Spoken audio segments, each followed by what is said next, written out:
Bienvenidos amigos otra vez a la clase número 3 del día de hoy del estudio del libro de Santiago. Es un placer poder saludarles y ya estamos entrando cada vez más y más dentro de lo que es este hermoso libro de la Biblia. Yo quiero dar la bienvenida.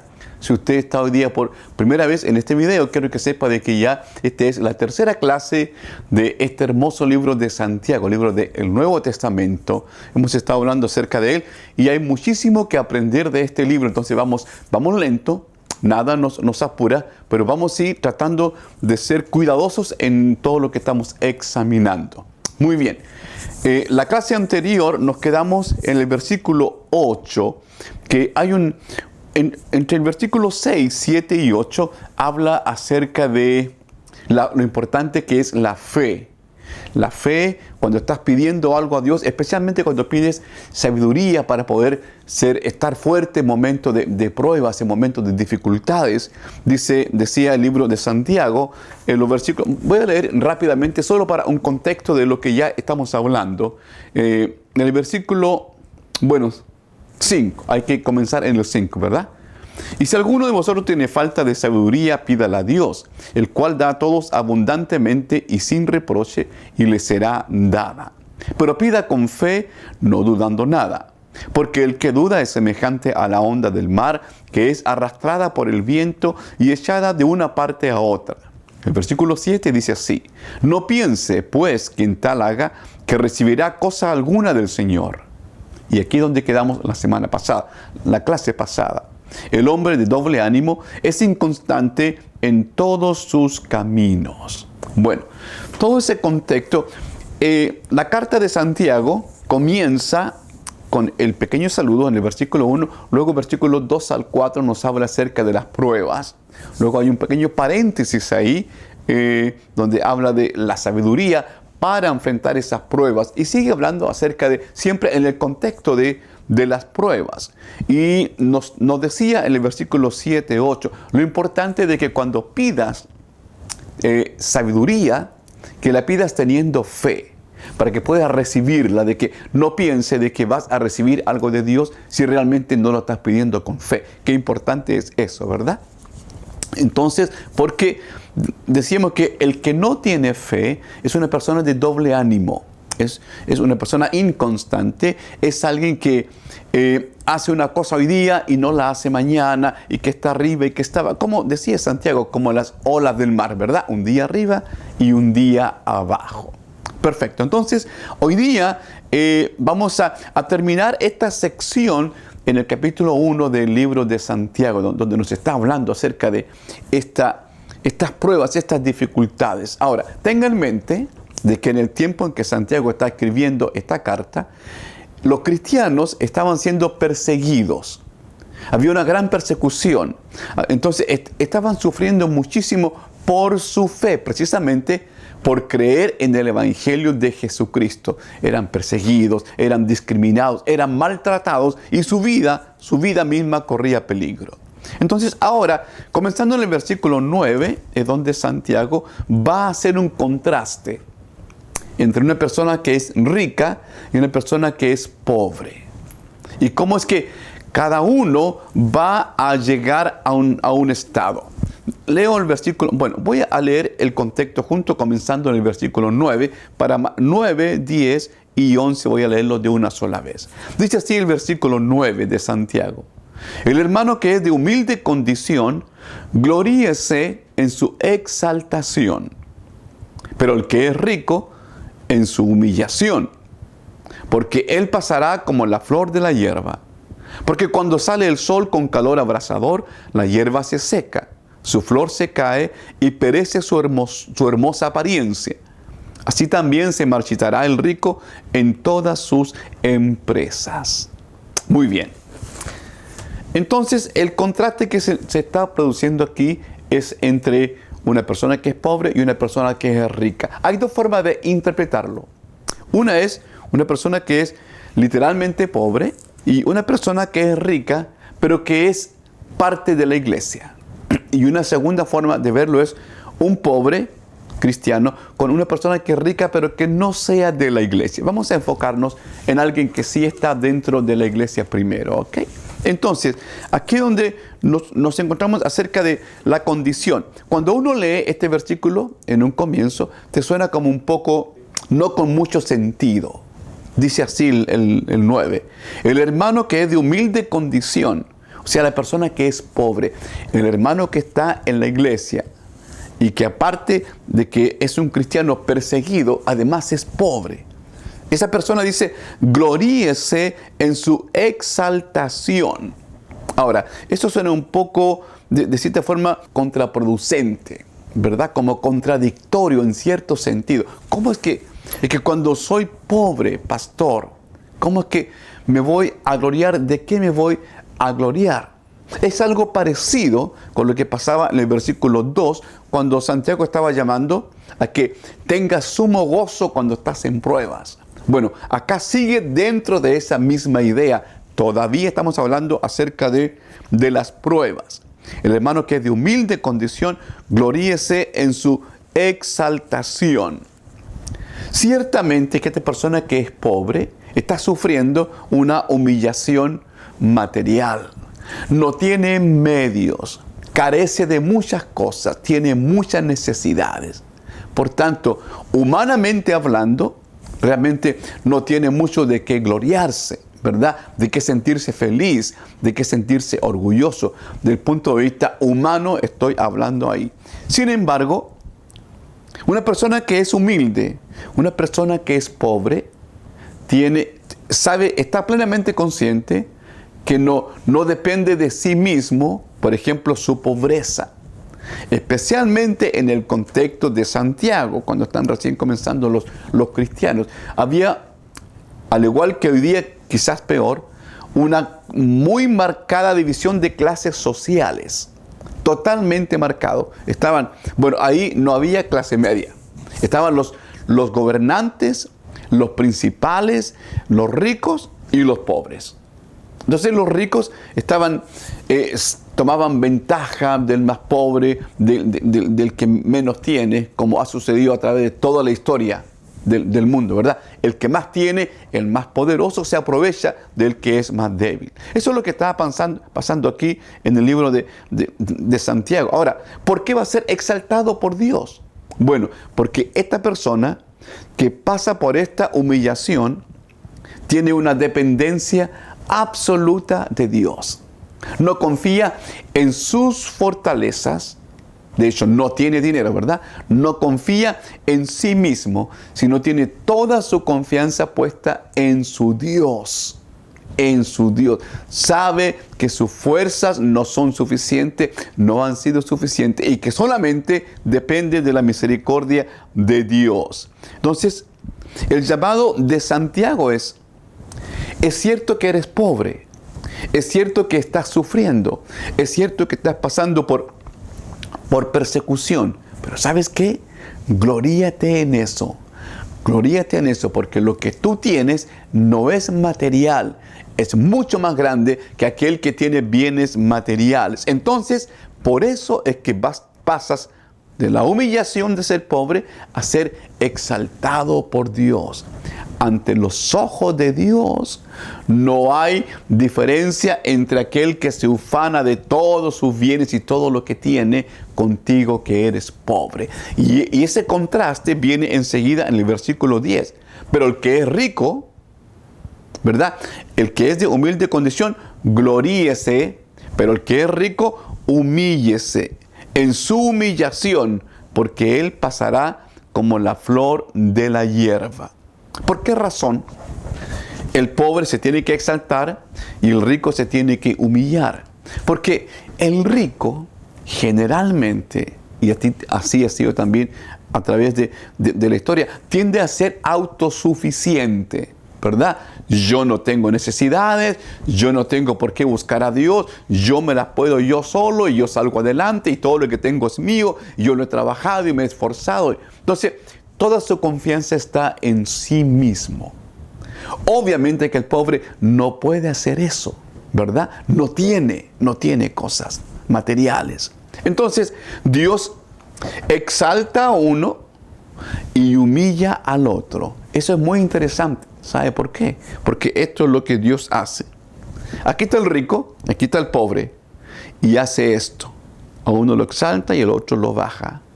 Y quedamos en la misma condición delante de Dios.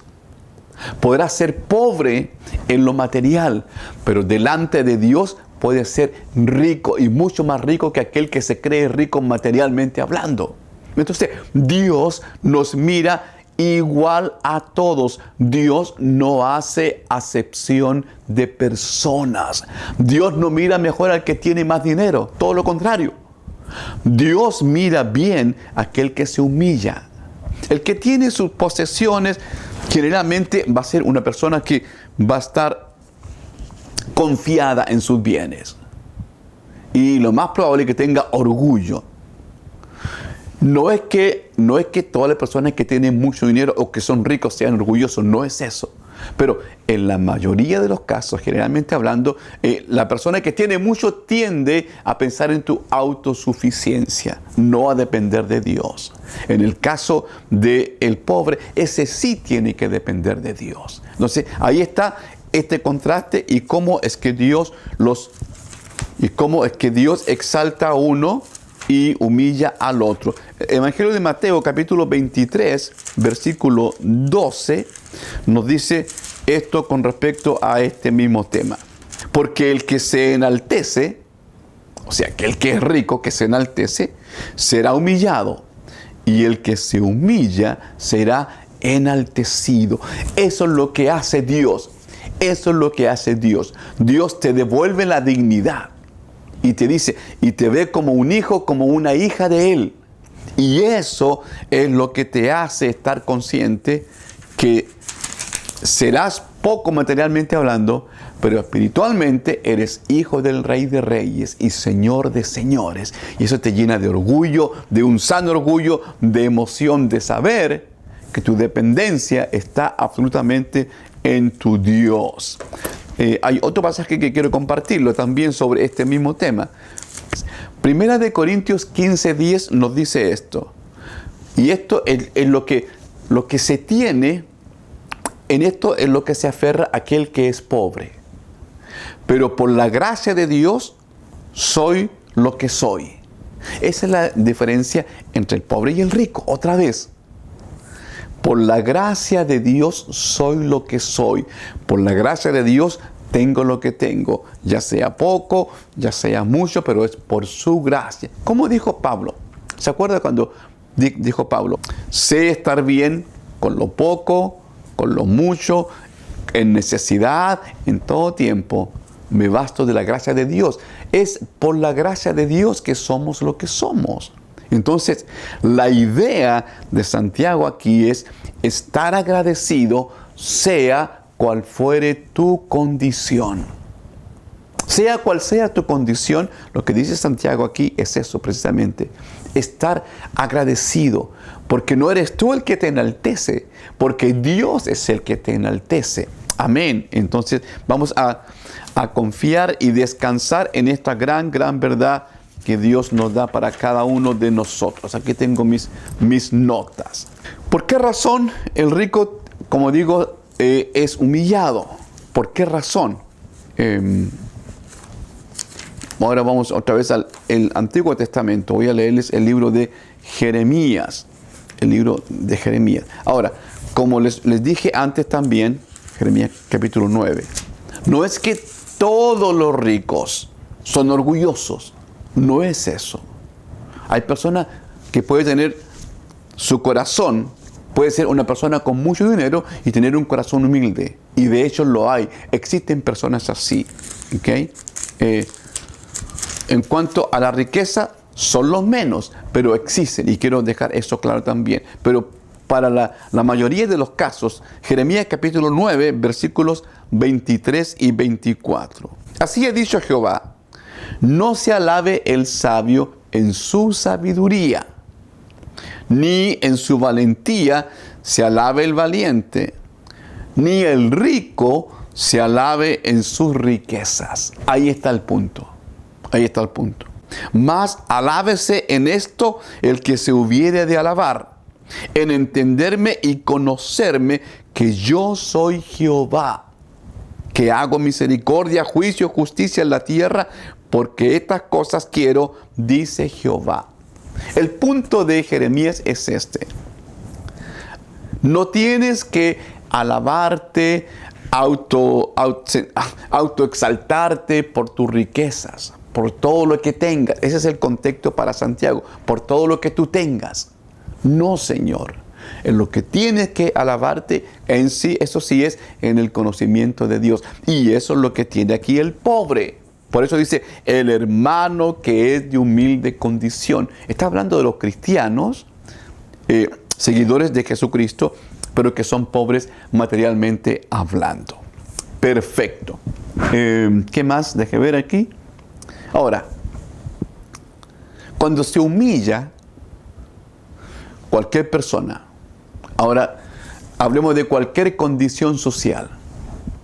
Cuando una persona se humilla es cuando se va a enfocar en lo que es eterno, en lo que es de Dios. Y todo lo que es material, como dice ahora en Santiago capítulo 1, versículo 11, desde el 10. Pero el rico en su humillación, porque él pasará como la flor de la hierba. Porque cuando sale el sol con calor abrasador, la hierba se seca, su flor se cae y perece su hermosa apariencia. Así también se marchitará el rico en todas sus empresas. Hay dos tipos de posesiones aquí. Una posesión material y una posesión espiritual, ¿verdad?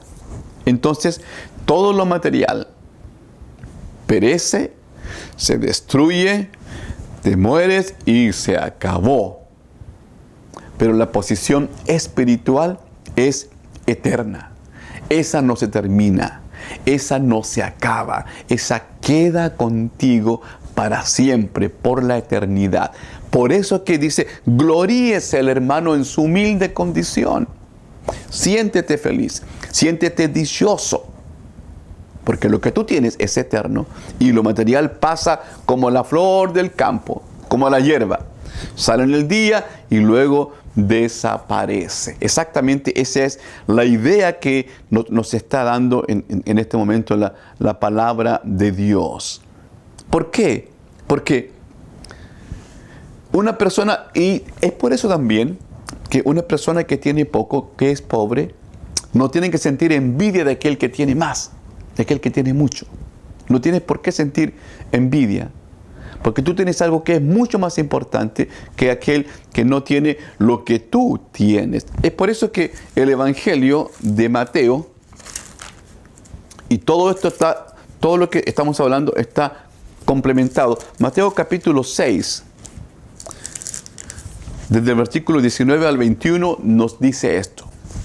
No os hagáis tesoros en la tierra, donde la polilla y el orín corrompen, y donde ladrones minan y hurtan, sino haceros tesoros en el cielo, donde ni la polilla ni el orín corrompen, y donde ladrones no minan ni hurtan.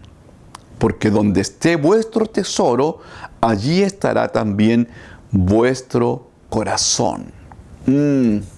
Palabra del Señor Jesús en el Evangelio de Mateo. Y con esto ya cierro la idea del versículo 9 hasta el versículo 11. Estos tres versículos.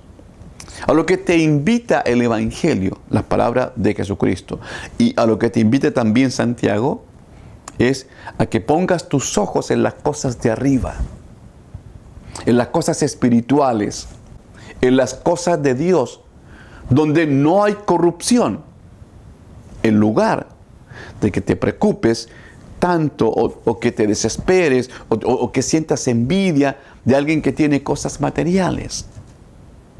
Que las cosas materiales se esfuman, se terminan, se van, se acaban.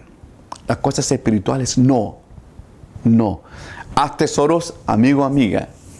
Preocúpate de hacer tesoros para el cielo. ¿Dónde comienza eso? Aquí. No vas a esperar a llegar al cielo para hacer tesoros en el cielo.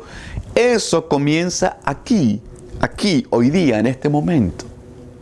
En tu vida, en la forma como tú te comportas, cómo es que ayudas a la gente, cómo es que te entregas de ti mismo, de ti misma, por aquello que tú ves en necesidad. Cuando tú ayudas a alguien en forma desinteresada, cuando tú te entregas por alguien de forma desinteresada, estás construyendo tesoros en el cielo. Ese es el mensaje que nos da en este momento Santiago. En eso es en lo que debemos de preocuparnos. Bendito sea Dios. Hermoso, hermoso.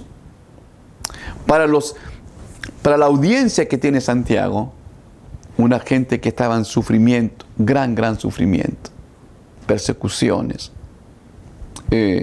apreturas económicas, humillaciones, discriminación por ser pobres.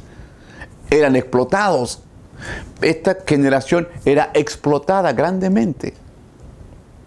Hoy día hay mucha gente viviendo en condiciones muy parecidas a esta. En la historia siempre han habido ricos y han habido pobres. Y en la historia siempre los ricos se han aprovechado de los pobres. El mensaje del Evangelio es este. No te preocupes, siéntete feliz. Depende de Dios totalmente.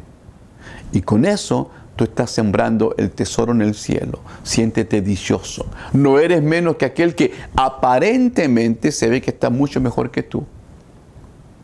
No, porque son apariencias. Esas son apariencias que se van a terminar.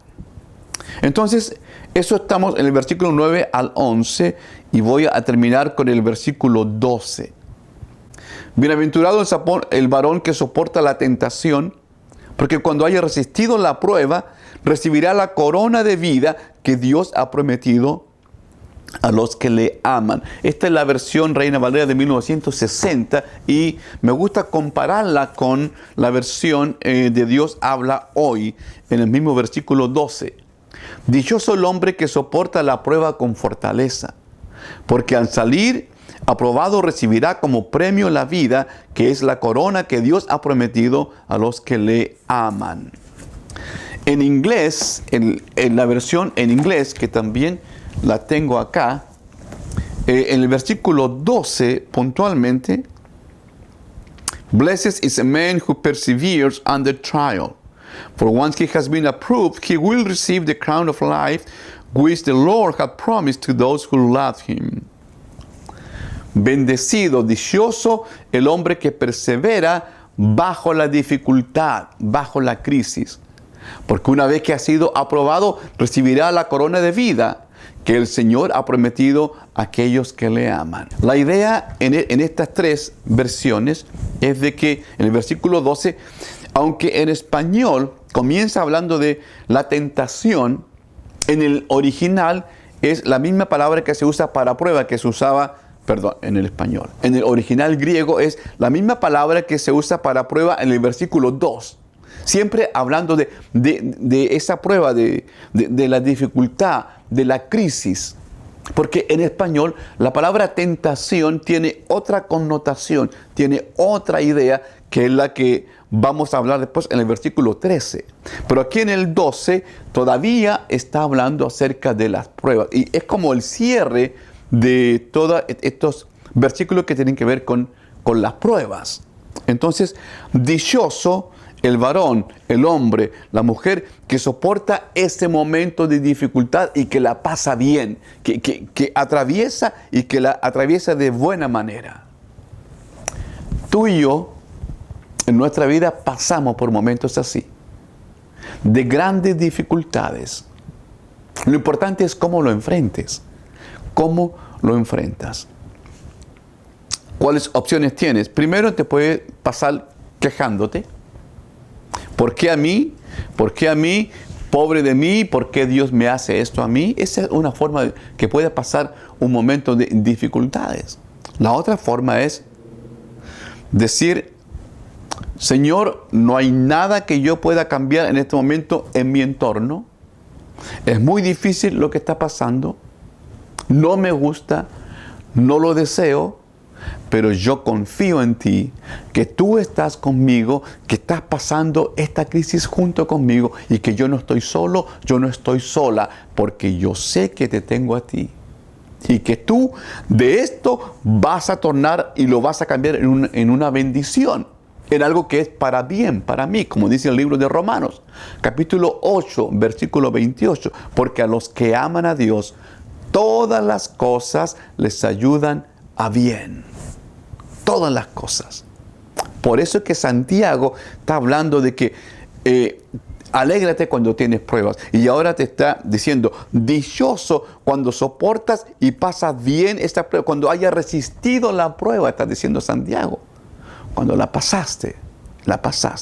Entonces recibirás la corona de vida que Dios ha prometido a los que le aman. Esta corona de vida, la idea que tiene aquí en el original en griego, es esa corona que se le daba especialmente cuando volvía algún general militar, había tenido una victoria en una batalla, recibía esta corona de la vida, la corona de laureles. No es la corona del rey, no, es esta corona de un triunfador, que también se le daba a los atletas, a los ganadores, a los más importantes, recibían esa corona del triunfo.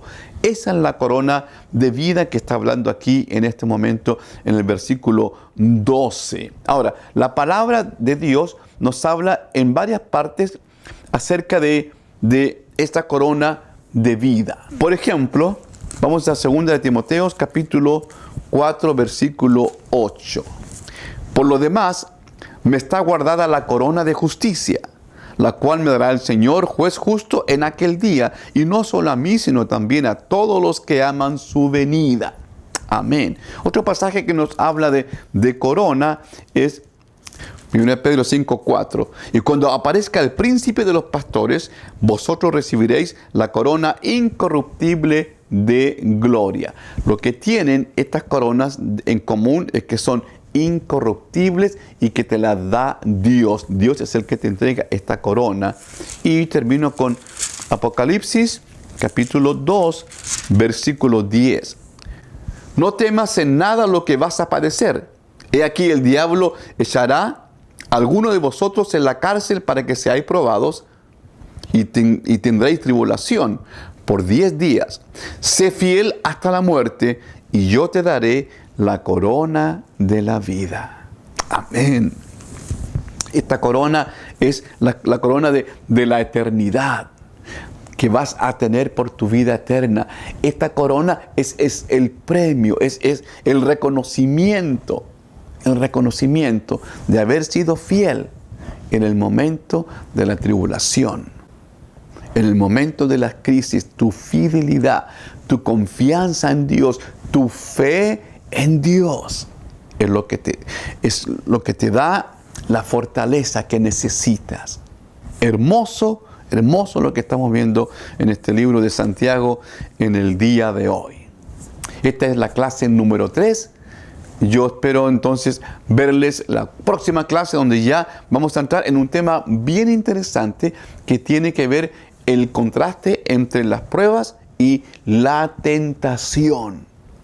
La tentación, que está siempre presente ahí. Vamos a entrar en detalle acerca de ese tema, pero vamos a dejarlo ahí, porque, como digo, se viene muy, pero muy, muy interesante.